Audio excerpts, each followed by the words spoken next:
if you don't like your singing voice already, but you want to, then there's two ways about this, really. You could either listen to your voice as it is and find something to appreciate about it, change the liking, or you could try to change your voice into something you can like. Now, I've met a lot of singers. I've met a lot of singers who are trying for number two. They are trying to change their voices into something that they will finally be able to approve of. And let me be honest, this is the worst kind of singing that I've heard.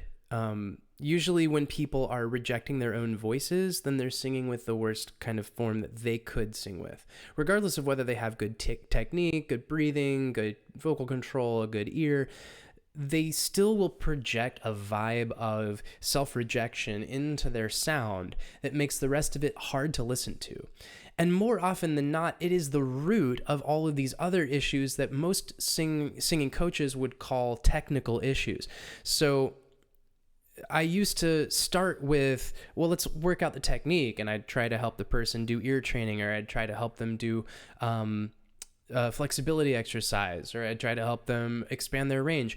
But with self-rejection entering every point in their learning trajectory, it was like every move that they made was kind of like discounted at a somatic level by like a belief that they couldn't like this thing until they hit some imaginary point along the trail that was still out in front of them somewhere. So I think that the reason for this is that singing is somatic. Now, there are a lot of things in life that are somatic, but singing is so obviously somatic because it's about this mind-body connection projecting itself into the body and therefore into your voice. So every attitude that you take on, every belief, every mood, every fantasy, every emotion that passes through you is going to pass through your voice in real time. So if you start a note with the expectation, all right, I am going to have to sail through and do it 100% right, or I'm not allowed to like this note, guess what? You're starting that note with a retraction and a hesitation that says, I can't support this with breath or power until it comes out sounding like I like it. And what's going to come out is going to be a thing you can't like, so you're going to withdraw support from it. And even if you add effort to it, the effort isn't going to feel supported, natural, flowing, a clear expression of your being. It's going to feel like you're trying to sort of make up for a deficiency. And that's a no-go. It's really never going to come out like a note you could like and grow from. So the basic order of operations here is backward. If you're trying to earn likability from yourself, then you're going to be putting that vibe into every sound you make. That this needs to earn my approval. This needs to earn likability. And it's hard to listen to people who are trying to earn likability. Go to a party and pick out the people who are most trying to earn others' approval. They're the hardest to be around at the party because they're just not okay with who they are right now or the kind of feedback they're receiving now, and they're trying to change everything to make it more comfortable. And that constant manipulation tactic is just like an unsettling experience. The same thing happens in the voice, and there are ways out of this. So let's explore that. But the overall message for this video is that I'll come back to again and again. You need to start by granting yourself some credit, granting yourself some approval, and working through that approval and that credit and that trust in order to like have the growth experience that you're looking for, or have the expansion experience that you're looking for. And there are a few benefits already to just liking your voice more with the voice you've got now. It will quell the trying to be liked vibes that you might be infusing into your voice, because you'll feel liked already by yourself. When you like your voice, it will leave you with less to hide. When you stand up and sing for other people, or you sing along with others in the car, there's not going to be an impulse that you need to cover or change or reduce some part of you that naturally flows. Instead, that part will just feel like more of a gift that you can use. It will overall reduce the physical effort of making sound. This is a counterintuitive one, but since singing is somatic and your body is expressing the level of confidence you feel and the level of carefreeness that you feel and the level of safety that you feel, then the more of these things that open up, the more you're going to be able to breathe openly and relax your nervous system and feel smooth and in control of the things that you want to express. And when you like your voice, it increases your sense of psychological safety because you can feel the presence of someone on your team. It's you, but it's still presence that is looking out for you. And that feels like support. It feels safer. If it's so helpful and if it's so nice to just like your own voice from the start, why don't more people do this? There's a few reasons, a few fears that people have that stop them from just leaning in and liking their voices. The first one is they fear the judgments of others. The second is they fear that by liking their voices, they'll gain a kind of overconfidence that basically deafens them to their own mistakes. And they fear, thirdly, that if they get so satisfied with their present state, they won't have any more impulse to grow and develop their voice or their talent, and they're just going to stagnate. So let's tackle these in order. What do you make of this fear of others' judgments? Will others judge you? Yeah. Basically, humans judge people. It is one of the things we learn to do right when we get our first taste of being an individual ego. We learn to judge what's for us, what's against us, what do we like, what do we hate, what do we think we're better than, what's allowed in our sphere, who's allowed to play with our toys. Judgments just accompany everyday life. Everybody's got them. And when you do something that you like, when you're fully bought in and invested in something, there's a certain kind of person out there who will judge you even more harshly because you're on your own team. Because one of the things that they judge is people who like themselves.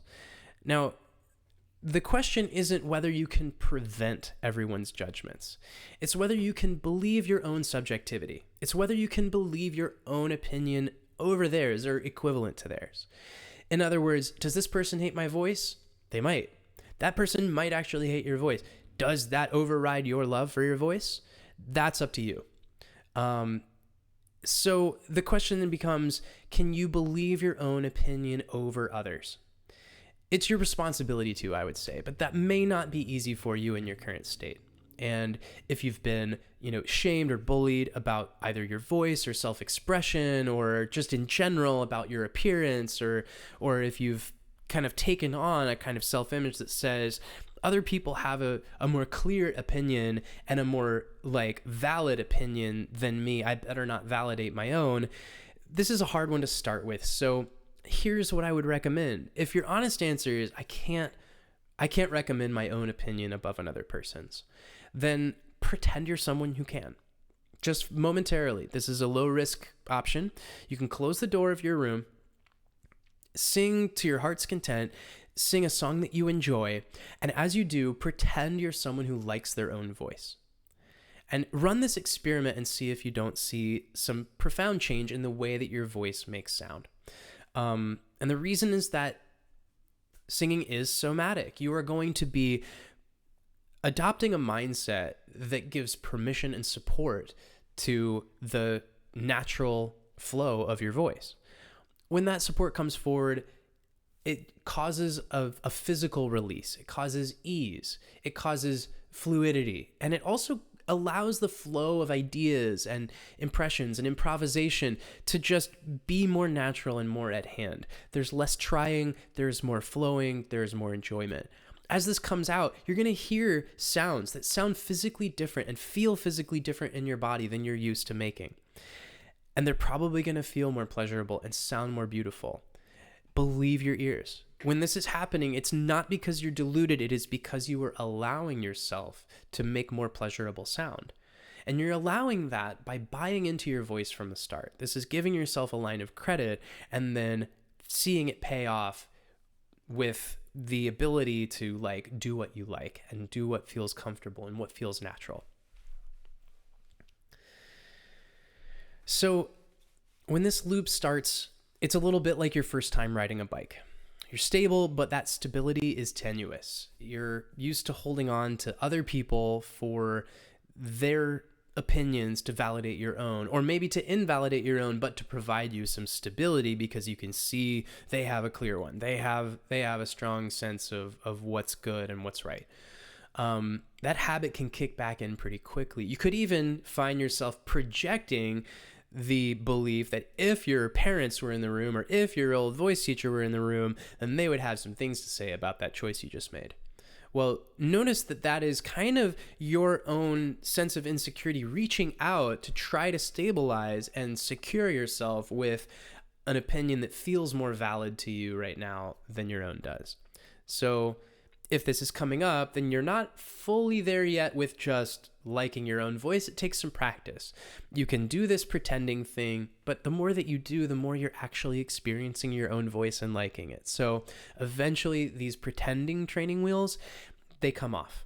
And once you've done this a lot, you've put in the reps, and you can discover that your own voice has depth and detail that you appreciate for real.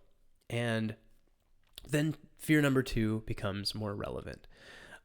So now you're able to encounter somebody who's got a judgment, and you can be like, well, I disagree because I like my voice. I've known it for years, and it really suits me and says what I want to say and sounds the way I want to sound. But how do you know you're not just overconfidently ignoring your flaws? This person's judging you or criticizing you. How do you know you're not just blocking out good learning? Well, there's only one way to be this overconfident, i.e., like to ignore your flaws and assess your own capacities as greater than they really are. And that way is to sustain a self-image of perfection, to put on a mask that says, I have to be perfect or else. Now, this is not the same impulse as approving and appreciating your voice. When you approve and appreciate your voice, you are not saying it has to be perfect to make me okay. It doesn't say I have to execute on it in a particular way or fill a particular form to be all right. And so you're not attaching to a self-image that has to get everything right. If you receive criticism that's important for you from a position that informs you, then you'll know it. And that's because you're not idolizing your voice. If you were idolizing your voice, it would mean that you were using it as a stand-in to protect you from something deeper at the core that you dislike or don't want others to see. I can go into this later in another video, but essentially your voice is an expression of you, not a replacement for you. And so when you get into liking your voice and you're doing this authentically, you're liking the way that it expresses your core. You're liking the way that it shows up on your behalf to be more of you out in the world. And as long as that reality is intact, then things that come in that tell you, my voice could be better in these ways, those can still count. You can still take in that stuff and go, I like my voice and I want to learn to do vibrato better, or I want to learn to do runs better, or I really like the way that this person does like note switching in a kind of yodely flippy way on that one style of song. I'm going to learn that technique. Those things are always available to you even when you already like your voice. So there is nothing stopping you from noticing your flaws if you're someone who likes their voice. And in fact, you're safer from the overconfidence issue if you go ahead and buy in and like your voice in its flawed state. If you think about it, the overconfidence issue is trying to protect an image of perfection. It's saying there are no flaws. I don't have any of those. The centered confidence perspective is saying, including my flaws, I like my voice. Including the fact that it has room to grow, I approve of this and I want to keep using this as it is. I like it. And when you like it already, then flaws are not a threat to your existing story. They don't cut something out from under you that you were like fearful of losing. And so I think that true self-acceptance is going to allow you to update better and grow more. And this brings us to fear number 3. Would you get so complacent by liking your voice that you won't grow anymore? I don't think that this is the case, but I think it's good to look at the kinds of growth that come from self-rejection versus the kinds of growth that come from self-acceptance, because they're very different in character. When you reject yourself and you're using that as fuel to grow, what tells you the direction to grow in? Usually it's, I have to fix the judgments that others have sent to me. I have to show up in the ways that they expect me to. I have to fulfill a rubric of perfection in order to grant myself permission to be or to be at ease. And that will only ever result in less authentic, more constrained, like, use of your voice, even if it's very expertly constrained. I have met singers who were extremely well developed at technique and performance, and all the ways that they had developed those techniques were fears of teachers, fears of audiences, causing them to kind of heavily judge themselves and then strive to overcome the things that they disliked so much about their voices. And they could never be happy with a performance, and they weren't happy to be singers. They would come down off the stage, and the main emotion that would cloud them would be a judgment for all of the mistakes that they had made, or a wish that they could close the gap between their ideal and their actual performance. That's a miserable setting. It's a miserable way to be an artist. I would say, if that is the way that you expect yourself to produce art, don't become an artist that way. It is going to erode your mental health. An artist who is satisfied with their instrument and with their expression is not stagnating, but the way that they're growing is not toward someone else's ideal, but it is impelled by a kind of appreciation for the possibilities of art and for the rapid growth of imagination itself. So an artist who really enjoys and appreciates what they're doing will be more inventive. They will see something on the horizon that their teachers couldn't see. They will see a creative expression available to them that others might think was stupid, but they know they can pull it off and feel right about it. And when they credit themselves, they invent, and they open new possibility space for everyone. That kind of freedom is not controlled by the judgments of others, by the whims of the crowd. Instead, it's impelled by the natural urge that we all have to explore, to expand, to feel liberation, to feel flexibility, to feel novelty. And so you can trust that growth will continue, and it will continue in a better way when you let go of the self-rejection that you thought you needed. When you lean into appreciating what you already are and you already have, it liberates the growth you can do to become more of yourself, to become less of the thing that others expect of you, especially when that thing is not in harmony with who you are. So I would highly recommend granting yourself the permission to approve of yourself in your flawed state as you are, with the limited and tarnished voice that you have. That voice is a beautiful voice already. In fact, let's talk about flaws. Let's talk about limitations.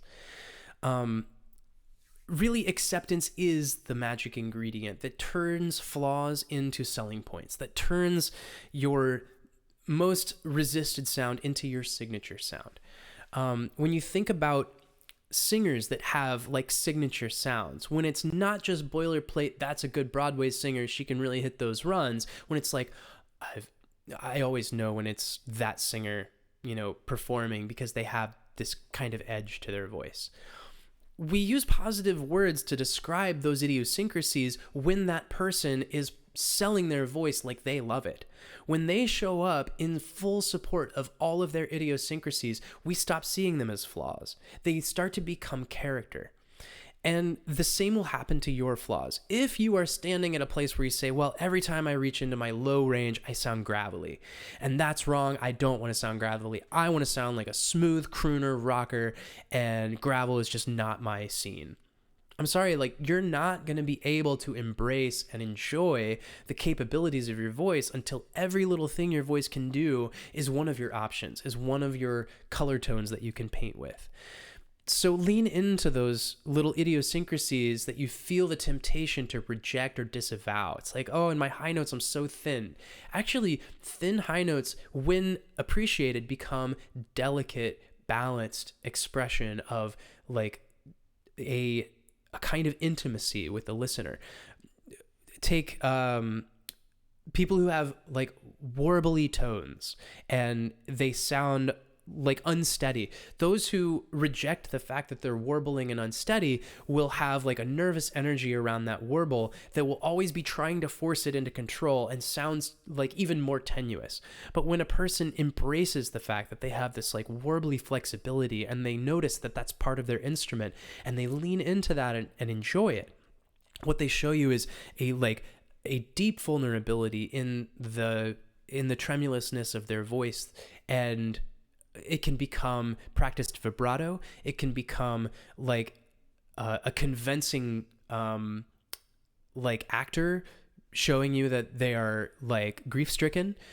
But all of these things become more optionality when you embrace them. So if you find that there are things about your voice that you just think are unacceptable, go into the pop world, go into the rock world, go into the Broadway world or the classical world, and find singers who actually do have one of those idiosyncrasies that you have and someone who's embracing it. And just notice that too can be part of your art form.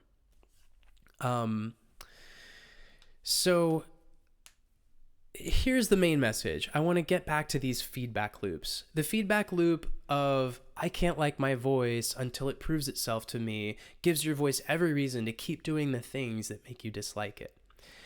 The feedback loop of I approve of my voice as is and everything that it offers me is a gift allows your voice to open up and give more of its gifts. So lean into one of these feedback loops and you will see it continue and strengthen itself throughout your practice. So which one of these would you rather practice?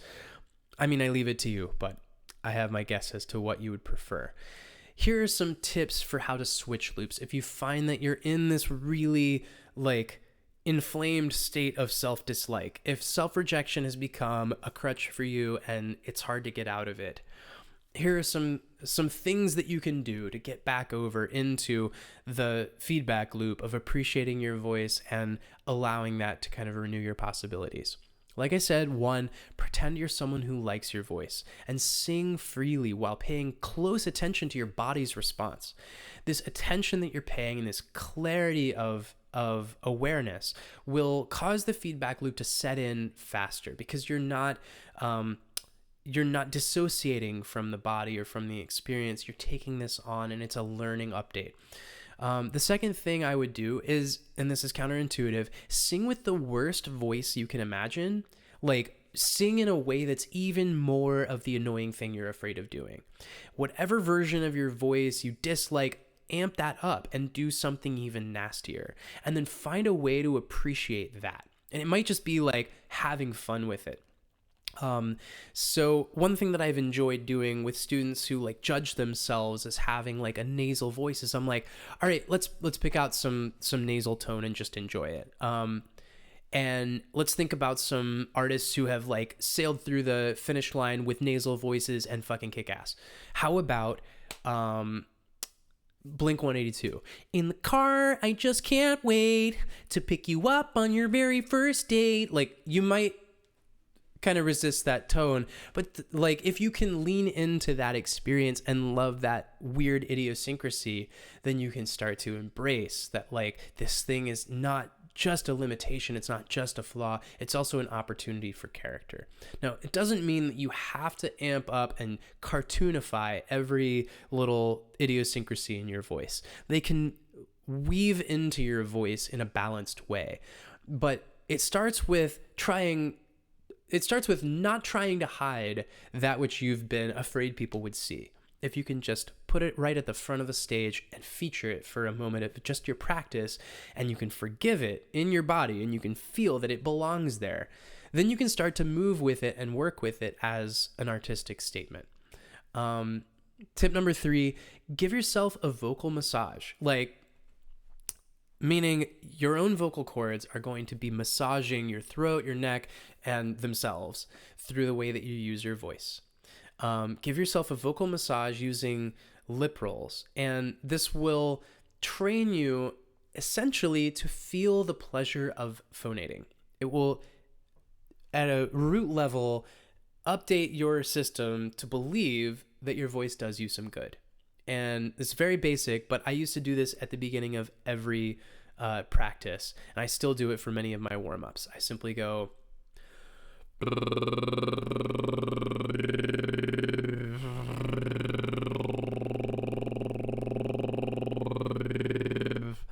And I do this with my hands so I can keep my lips rolling. With the lips rolling and with the voice vibrating, I'm just like paying all my attention to throat, neck, ears. Like this whole apparatus feels like it's getting a gentle massage, and that feels good. And I'm like associating voice good. So that's a good starting place. It's low pressure too, because you don't have to sound cool to feel voice good.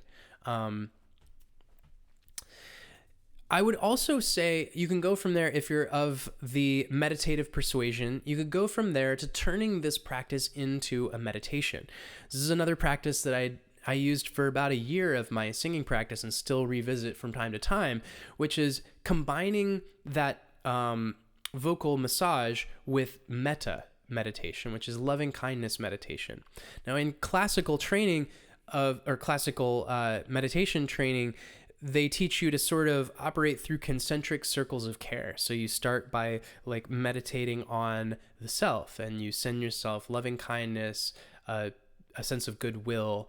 The mantra you use might remind you to that you want yourself to be happy and to be free from suffering.